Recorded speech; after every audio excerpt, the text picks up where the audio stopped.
हम में से प्रत्येक परिजन को कुछ मान्यताएं अपने मन में गहराई तक उतार लेनी चाहिए। एक ये कि जिस समय में हमारा जीवित रह रहे हैं एक विशेष समय है, इसमें युग बदल रहा है और युग परिवर्तन की बेला है। हम में से प्रत्येक साधक को ये मान के चलना चाहिए कि हमारा व्यक्तित्व विशेष, हमको भगवान ने किसी विशेष काम के लिए भेजा है। कीड़े मकोड़े और दूसरे सामान्य तरह के प्राणी पेट भरने के लिए और औलाद पैदा करने के लिए पैदा होते हैं। मनुष्यों में से भी बहुत सारे ऐसे ही नर पामर और नर कीटक हैं जिनके जीवन का कोई लेखा जोखा नहीं, पेट भरने के अलावा और औलाद पैदा करने के अलावा दूसरा कोई काम वो न कर सके। लेकिन कुछ विशेष व्यक्तियों के ऊपर भगवान विश्वास करते हैं और ये मान के भेजते हैं कि ये हमारे भी कुछ काम आ सकते हैं, अपने ही गोरख धंधे में नहीं फंसे रहेंगे। युग निर्माण परिवार के हर व्यक्ति को अपने बारे में ऐसी मान्यता बनानी चाहिए कि हमको भगवान ने विशेष काम के लिए भेजा है, ये कोई विशेष समय है। और हम में से हर आदमी को यह अनुभव करना चाहिए युग की आवश्यकताओं को पूरा करने का उत्तरदायित्व हमारे कंधे पर है। अगर ये विश्वास कर सकें तो आपकी प्रगति का द्वार खुल सकता है और आप महामानवों के रास्ते पर, जो कि इस अपने परिवार के निर्माण का उद्देश्य है, आप सफलतापूर्वक चल सकते हैं। आपका विशिष्ट व्यक्तित्व सामान्य मनुष्यों जैसा नहीं।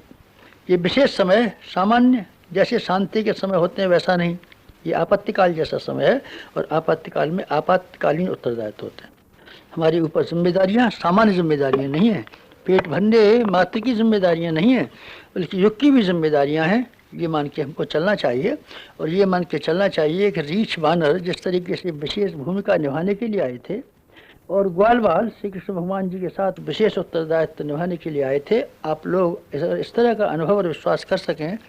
आप लोग हमारे साथ उसी तरीके से जुड़े हुए हैं और विशेष उत्तरदायित्व महाकाल का सौंपा हुआ पूरा करने के लिए हम लोग आए हुए हैं। अगर ये बात मान सकें तो फिर आपके सामने नए प्रश्न उत्पन्न होंगे और नई समस्या उत्पन्न होंगी और नए आधार और नए कारण उत्पन्न होंगे।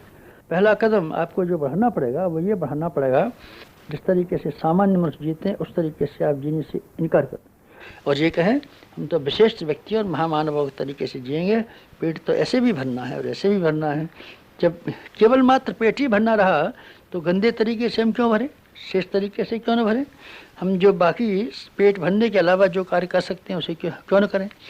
ये प्रश्न हमारे सामने ज्वलंत रूप से सामने आ खड़ा होगा और हमको ये आवश्यकता मालूम पड़ेगी कि हम अपनी मनस्थिति में हेरफेर कर डालें, अपनी मनस्थिति को बदल डालें, मनस्थिति को बदल डालें और हम लौकिक आकर्षणों की अपेक्षा ये देखें कि इन्हीं में भटकते रहने की अपेक्षा भगवान का पल्ला पकड़ लेना ज़्यादा लाभदायक है, भगवान का सहयोगी बन जाना ज़्यादा लाभदायक है, भगवान को अपने जीवन में रमा लेना ज़्यादा लाभदायक है।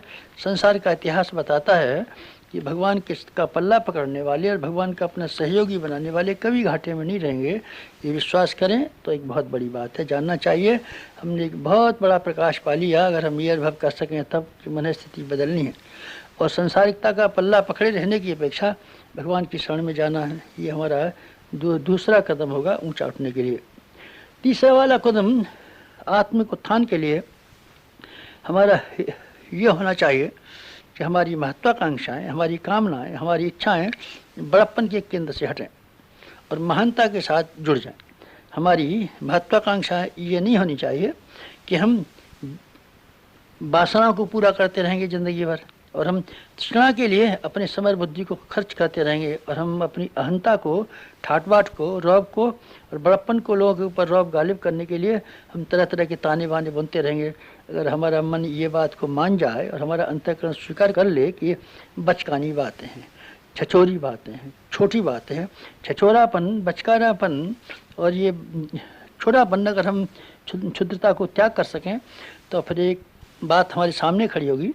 अब हमको महानता ग्रहण करनी है। महापुरुषों ने जिस तरीके से आचरण किए थे, महापुरुषों का चिंतन करने का जो तरीका था वही तरीका हमारा होना चाहिए और हमारी गतिविधियाँ उसी तरह की होनी चाहिए जैसे कि श्रेष्ठ मनुष्यों की रही हैं और रहीं। ये विश्वास करने के बाद में हमको अपनी क्रिया पद्धति में, दृष्टिकोण में ये मान्यता ले आने के पश्चात इच्छा और आकांक्षाओं का केंद्र बदल देने के बाद हमको व्यवहारिक जीवन में भी थोड़े से कदम उठाने चाहिए। साधकों के लिए यही मार्ग है।